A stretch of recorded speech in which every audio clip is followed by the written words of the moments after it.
കേരളത്തിലെ പോലീസിനെ സംബന്ധിച്ചിടത്തോളം അങ്ങനെ ഒരു ക്രിമിനലുകൾക്ക് വിധേയമായി അന്വേഷണം നടത്തുന്ന സംവിധാനമാണ് കേരളത്തിലെ ഇടതുപക്ഷ ജനാധിപത്യ മുന്നണിക്കോ ആഭ്യന്തര വകുപ്പിനോ പോലീസ് ഉദ്യോഗസ്ഥന്മാർക്കോ ഉള്ളത് എന്ന വാദത്തോട് യോജിക്കാൻ സാധിക്കില്ല. പല ഭാഗത്തുനിന്ന് ബുദ്ധിമുട്ടും അതുപോലെ തന്നെ ഈ ഒറ്റപ്പെടുത്തലെല്ലാം നേരിടുന്ന കാലത്ത് സഹായം തേടി നീതി തേടി മുഖ്യമന്ത്രിയുടെ അടുത്തേക്കാണ് എത്തിയത്.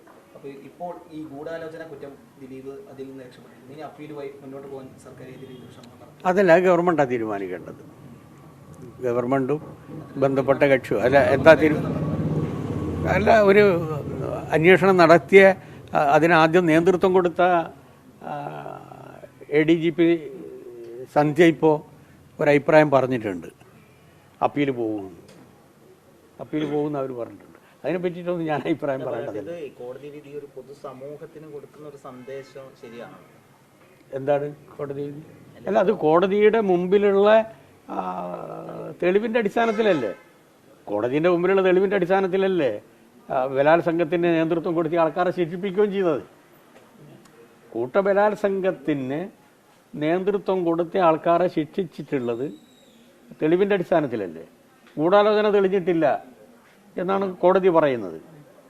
കോടതി ഇത് പറയുന്നതിന് പ്രധാനപ്പെട്ട കാരണം എന്തെങ്കിലും ഉണ്ടാവും. ഞാനത് വിധി ഞാൻ വായിച്ചിട്ടില്ല. പിന്നെ എന്തെങ്കിലും ഒരു സംശയം ഉണ്ടെങ്കിൽ സംശയത്തിൻ്റെ ആനുകൂല്യം കൊടുക്കുക പ്രതിക്കാണ് കോടതി. അതിൻ്റെ അർത്ഥം ഇതൊന്നും നടന്നിട്ടില്ല എന്നുള്ളതല്ല. പക്ഷേ നവമാധ്യമങ്ങളിലെല്ലാം ഇപ്പം പണമാണ് ഇത്തരത്തിലൊരു വിധിക്ക് പശ്ചാത്തലം അറിയില്ല. അതൊന്നും ഞാൻ ജുഡീഷ്യറിയെ സംബന്ധിച്ച് ഞാൻ അങ്ങനത്തെ അഭിപ്രായമൊന്നും പറയില്ല. ജുഡീഷ്യറിയെ സംബന്ധിച്ച് അങ്ങനെ ഒരഭിപ്രായം പറയുന്നതിന് ഇപ്പം അടിസ്ഥാനമില്ല. എന്തെങ്കിലും ഉണ്ടെങ്കിലല്ലേ പറയാൻ പറ്റൂ. എന്തായാലും ഇതിൽ നേതൃത്വം കൊടുത്ത ആൾക്കാർ ശിക്ഷിക്കപ്പെട്ടിട്ടുണ്ടല്ലോ. ഗൂഢാലോചന തെളിഞ്ഞില്ല. ഇനി ഗൂഢാലോചന തെളിയിക്കാൻ പറ്റാവുന്ന സംവിധാനം എന്നുള്ള നിലയിൽ ഇനിയും അപ്പലേറ്റ് കോർട്ടുകളുണ്ട്, ഹൈക്കോടതിയുണ്ട്, സുപ്രീം കോടതിയുണ്ട്. ആ റെമഡിയൽ മെഷേഴ്സൊക്കെ സ്വീകരിക്കാമല്ലോ. അത് അവർ സ്വീകരിക്കേണ്ടതാണ്. ഇത്രയുള്ളൂ.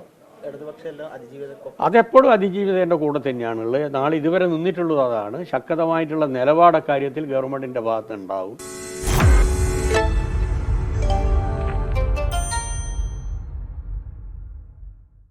ലോകത്തെവിടെയായാലും ഏത് സമയത്തും 24 വാർത്തകളും ഓഗ്മെന്റഡ് റിയാലിറ്റി പാക്കേജുകളും എക്സ്പ്ലെയിനറുകളും വിശദമായി കാണാൻ ഞങ്ങളുടെ യൂട്യൂബ് ചാനൽ നിങ്ങൾക്ക് സബ്സ്ക്രൈബ് ചെയ്യാം.